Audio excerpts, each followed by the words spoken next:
Yeah, hello everyone. Hope you're having a good day so far.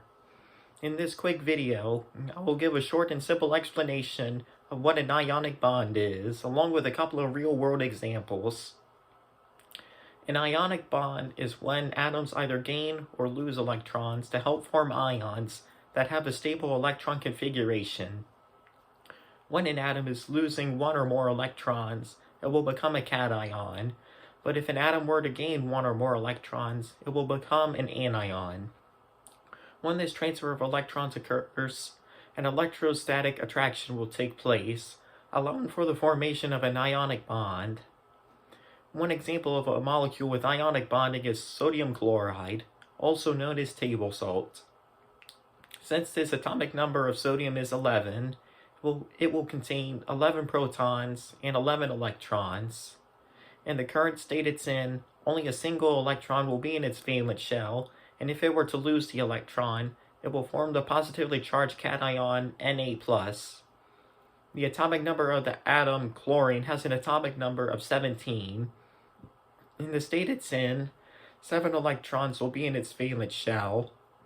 To form an octet and complete the third shell, it will need to pick up one more electron, which will turn it into the negatively charged anion Cl-. When a sodium atom and a chlorine atom are bonding with one another, the sodium atom will transfer one of its electrons to the chlorine atom, allowing it to complete its valence shell and form an ionic bond between the two.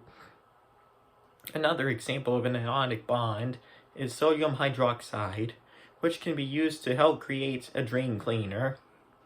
As mentioned before, a sodium atom will have 11 electrons and 11 protons. This atom will only have one electron in its valence shell, and if it were to be taken, it will turn into the positively charged cation known as Na+. Hydroxide, which is a covalent bond between oxygen and hydrogen, will contain 7 electrons within its valence shell.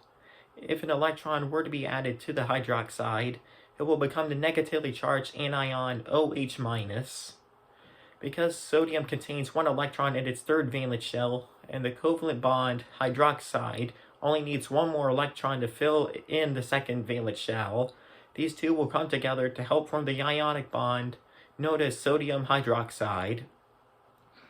In addition to these two forms of ionic bonds, there are also several other real-world examples of ionic bonds, some of which make up the products either you or one of your family members might own.